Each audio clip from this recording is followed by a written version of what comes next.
Des poissons morts ont été remarqués sur une étendue d'environ 4 km en Chine. Les autorités ont prélevé des échantillons pour en comprendre la cause. Mulan, le film de Disney dont le budget s'élève à 170 millions d'euros, est confronté à une réaction brutale dans le monde entier. Sa principale actrice a publiquement soutenu la police de Hong Kong lors des manifestations pro-démocratiques et son producteur a remercié le bureau de la sécurité publique de la région du Xinjiang où des millions de Ouïghours sont détenus dans des camps. Le régime chinois a organisé une cérémonie en l'honneur de son personnel médical pour avoir lutté contre la pandémie. Mais les internautes chinois ont remarqué qu'il manquait le nom d'une personne sur la liste des personnes décorées. Une scientifique militaire chinoise affirme que son vaccin peut traiter toutes les mutations du virus, mais un expert exprime ses doutes. Dans le mode Street View de Google Maps, certains graffitis pro-démocratiques de Hong Kong sont floutés. Pékin a déclaré que Hong Kong n'a jamais été l'objet d'une séparation des pouvoirs et que son autonomie lui a été accordée par Pékin. Et dans un contexte de relations tendues entre l'Australie et la Chine, 2 correspondants australiens ont été rapatriés d'urgence de Chine lundi soir. L'un d'eux a déclaré « C'est un soulagement de revenir dans un pays où règne véritablement l'état de droit ». Bienvenue dans Regard sur la Chine, je suis Vladian Mitens. La nouvelle adaptation en direct de Mulan par Walt Disney a été l'objet d'une vive réaction dans le monde entier. En effet, sa principale actrice a soutenu la police de Hong Kong et le tournage s'est en partie déroulé dans la région du Xinjiang. Cette région abrite le groupe ethnique musulman ouïghour, actuellement victime de violations des droits de l'homme. Le militant de Hong Kong, Joshua Wong, a appelé à un boycott mondial. Now is the time for people to through the boycott action to let Disney to know that kowtow to China should not be the way out, and for celebrities or any actors that endorse the police brutality, the world will give response and backfire to it. Le nouveau film Mulan sur la plateforme de streaming de Disney et dans les salles de cinéma a été diffusé ce mois-ci. S'en est suivi l'utilisation des hashtags Boycott Mulan et Ban Mulan sur Twitter, promus par des activistes de Hong Kong, mais aussi de Taïwan et de Thaïlande. Les hashtags ont fait leur apparition l'année dernière suite au soutien exprimé sur les réseaux sociaux par la star de Mulan, l'actrice chinoise Liu Yefei, à la police de Hong Kong, pendant qu'elle réprimait avec brutalité les mouvements pro-démocratiques de Hong Kong. La relation du film avec la région occidentale du Xinjiang, dans laquelle la répression de la Chine contre les Ouïghours a été largement condamnée, ont également fait l'objet de critiques. Depuis 2016, des millions de Ouïghours sont détenus dans au moins 500 camps d'internement à travers le Xinjiang, également appelé Centre de rééducation par Pékin. Plusieurs organisations d'État du Xinjiang figurent au programme du film, dont la commission de propagande du Parti communiste chinois, la même organisation qui a diffusé de la désinformation pour tenter de justifier et de légitimer les camps d'internement. Une autre organisation membre est une branche locale du Bureau de la sécurité publique du Xinjiang, qui est fortement impliquée dans les camps de concentration du Xinjiang et qui, en juillet, a fait l'objet de sanctions du gouvernement américain en raison de cette implication. Certains résidents locaux de Hong Kong ont déclaré avoir suivi la controverse et soutenu le boycott. The character Liu played is that of a righteous person, but she said she supports police brutality. The police brutality in Hong Kong, what the police have done, is completely without justice. So she is so different from the actual Mulan. She is the opposite of Mulan. Liu a exprimé son soutien à la police lors des manifestations pro-démocratiques en déclarant l'année dernière sur les réseaux sociaux « Je soutiens la police de Hong Kong, vous pouvez tous me frapper, quelle honte pour Hong Kong ». Le porte-parole du ministère chinois des Affaires étrangères, Zhao Lijian, a réaffirmé que Pékin démentait l'existence de camps de rééducation dans le Xinjiang, qualifiant ces structures de centres d'enseignement et de formation professionnelle et accusant les forces anti-Chine de diffamer sa politique sur le Xinjiang. Le film aurait coûté 170 millions d'euros et devait arriver dans les salles de cinéma en mars, mais sa sortie a été retardée par la pandémie du virus du PCC. Le mois dernier, Disney a déclaré que Mulan se retirerait de la plupart des salles de cinéma pour entrer directement sur sa plateforme Disney+. Le film devrait paraître en Chine ce vendredi et à Hong Kong la semaine prochaine. Nous nous tournons maintenant vers Hong Kong. Le Street View de Google Maps a flouté certains graffitis pro-démocratie à Hong Kong. C'est ce que montre le journal local, le Hong Kong Free Press. Le rapport indique que Google Maps a brouillé 2 graffitis. L'un d'eux contenait le message « Xi Jinping doit mourir pour le bien du monde », alors qu'un autre disait « Libérer Hong Kong, la révolution de notre temps ». Un autre slogan, « Se battre pour la liberté », était également brouillé. Les slogans restent cependant visibles s'ils sont observés de loin. Dans une réponse par email, Google a déclaré à Hong Kong Free Press que sa technologie de floutage automatique vise à flouter les visages et les plaques d'immatriculation afin qu'ils ne puissent pas être identifiés, mais il semble que nous n'ayons pas bien fait dans ce cas précis. Quant aux relations entre Hong Kong et la Chine, le régime chinois a déclaré lundi que la séparation des pouvoirs n'a jamais existé à Hong Kong et que l'autonomie de la ville a été accordée par Pékin. Cette démarche soutient le leader de Hong Kong, Carrie Lam, qui a tenu des propos similaires à ceux de Pékin. Le point de vue de Lam contraste avec celui de la communauté juridique de Hong Kong. L'association du barreau de Hong Kong a publié une déclaration disant qu'elle est directement touchée par les commentaires de Lam et que la mini-constitution de la ville a clairement défini la séparation des pouvoirs. La remarque de Madame Lam a également suscité des réactions négatives de la part des militants pro-démocratie. Ils déclarent que cela prouve que Pékin resserre son emprise sur la ville. En août dernier, les autorités de Hong Kong ont demandé aux éditeurs de supprimer des manuels scolaires toute référence à la question de la séparation des pouvoirs. Plus tard, le chef de l'éducation de Hong Kong a déclaré que la séparation des pouvoirs n'avait jamais existé à Hong Kong et que c'est la raison pour laquelle elle devrait être supprimée des manuels scolaires. Le régime chinois a organisé une cérémonie en l'honneur de son personnel médical engagé dans la lutte contre la pandémie. Mais les Chinois ont remarqué qu'il manquait un nom sur la liste des personnes décorées. Dans le même temps, une scientifique militaire chinoise affirme que son vaccin peut traiter toutes les mutations du virus. Cette affirmation est remise en cause par un scientifique. Le régime chinois a organisé une cérémonie mardi pour décorer les experts médicaux qui ont contribué à contrôler le virus. Le dirigeant communiste Xi Jinping a déclaré que le contrôle du virus prouvait l'existence de ce qu'il a appelé le leadership incomparablement puissant du Parti communiste. Mais les internautes chinois ont remarqué qu'il manquait un nom parmi les personnes décorées. Il s'agit du Dr Li Wenliang, le lanceur d'alerte de Wuhan, qui a tenté d'alerter le public sur les dangers du virus dès le mois de décembre. Il a été convoqué par la police chinoise pour ce qu'elle considérait être de la propagation de rumeurs et est mort plus tard des suites du virus. Le compte Weibo de Li est depuis devenu le mur des lamentations virtuelles de la Chine, ou mur de commémoration, avec plus d'1 million de commentaires. Un commentaire demandait « Pourquoi n'y a-t-il pas de médaille d'honneur pour lui ?» Certains ont dit « Dans mon cœur, je me moque de ceux qui sont décorés. Ces gens ne pourront jamais se comparer à vous. » Un autre a écrit « Je suis si triste, cette décoration ne vous mérite pas. Vous vivrez toujours dans nos cœurs. » Un autre a encore commenté « La lettre de réprimande de la police est la véritable décoration d'honneur. » Certains se sont également interrogés sur le manque de réflexion des autorités. L'un d'entre eux a écrit « Qui a arrêté Li Wenliang et l'a forcé à signer une lettre de réprimande? Qui a interdit la publication de la nouvelle? Il décore les gens, mais je pense que nous avons aussi besoin d'une cérémonie de réflexion. Chaque fois qu'il y a une catastrophe majeure, nous organisons toujours une cérémonie d'honneur, mais jamais de réflexion. N'y a-t-il pas des facteurs humains dans cette catastrophe ?» Une personne qui a été décorée par Xi est la scientifique militaire chinoise Chen Wei. Le général de l'armée populaire de libération a déclaré aux médias d'État que le vaccin qu'elle développe peut combattre toutes les mutations du virus. Elle affirme également que son équipe peut rapidement produire des vaccins pour faire face aux futures mutations du virus, ce qui est aussi simple que de développer des correctifs et des mises à jour de logiciels. Mais certains pensent que cette affirmation est excessive. So it probably can work most of the time for different mutations, but you cannot guarantee that it will work for all mutations.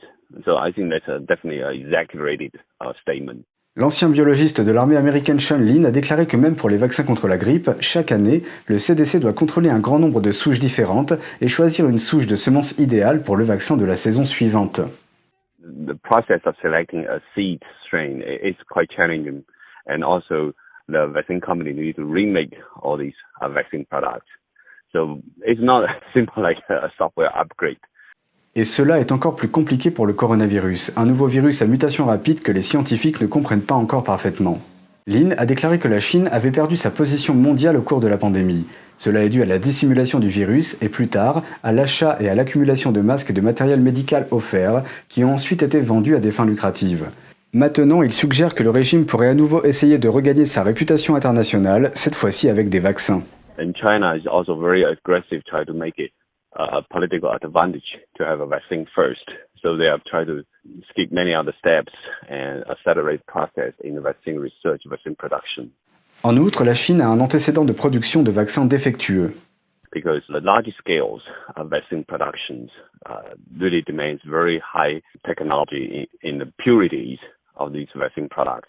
Many of the adjuvants, many of these stabilizing agents that can cause also additional side effects.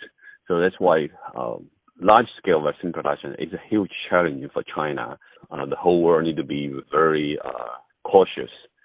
Whoever produced the vaccine first does not mean who produced the best vaccine. Il a suggéré aux gens d'attendre les résultats des différents essais cliniques de phase 3 des sociétés de vaccins, puis d'évaluer et de comparer les différents produits.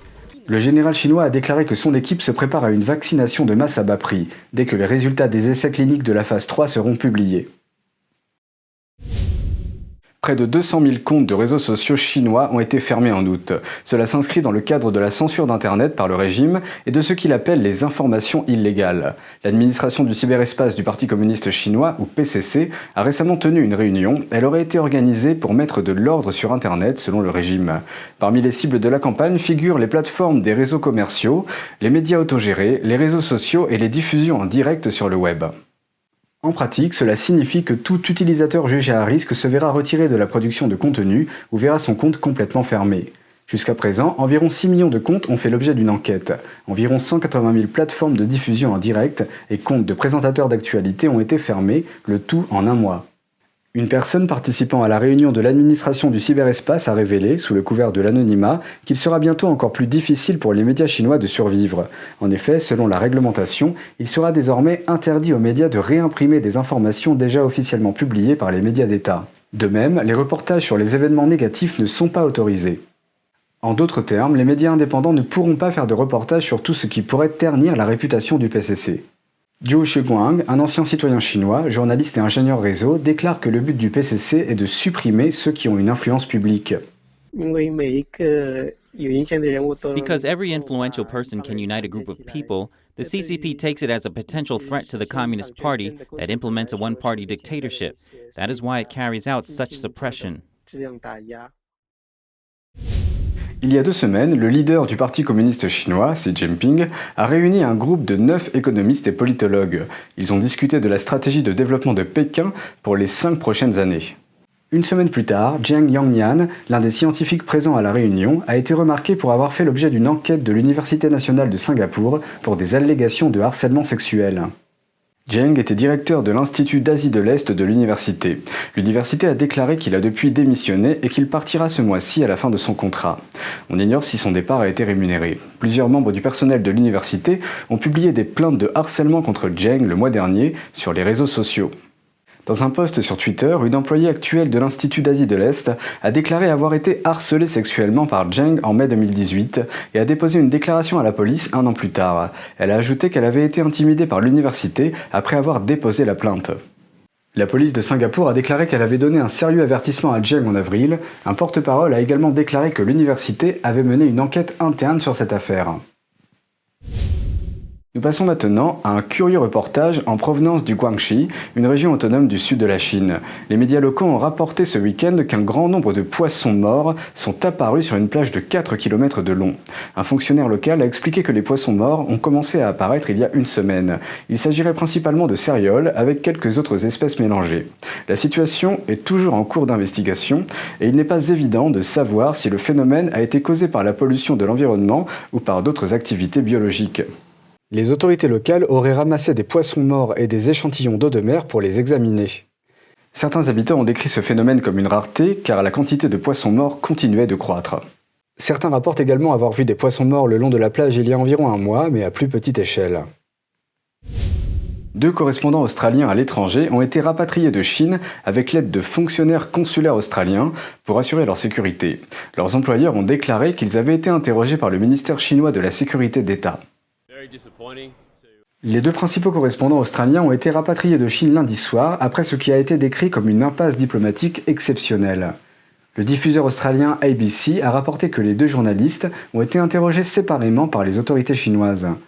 Bill Birtles, correspondant d'ABC, ainsi que Michael Smith pour The Australian Financial Review, avaient alors trouvé refuge à l'ambassade d'Australie à Pékin et au consulat de Shanghai. ABC et AFR ont rapporté que des diplomates avaient négocié avec les autorités chinoises pour leur permettre de quitter le pays. Birtles et Smith sont arrivés à Sydney mardi matin et Birtles a parlé aux journalistes à leur arrivée. It's a relief to be back in a country with genuine rule of law, but yeah, this was a whirlwind and it's not a particularly good experience. L'AFR a indiqué que les 2 journalistes avaient interdiction de quitter la Chine tant qu'ils n'auraient pas répondu aux questions concernant une femme appelée Cheng Lei. Cheng est également citoyenne australienne et elle a été arrêtée en août. Elle a travaillé comme présentatrice de télévision pour une chaîne d'État chinoise. Les correspondants se sont vus dire qu'ils étaient des personnes concernées par une enquête sur Cheng. L'Australie ne sait toujours pas pourquoi les autorités chinoises l'ont arrêtée. Kevin Morris, directeur de l'information d'ABC, a fait l'éloge des reportages de Birtles sur la Chine et a déclaré que lorsqu'ils seront en sécurité, un correspondant sera de retour sur le terrain en Chine.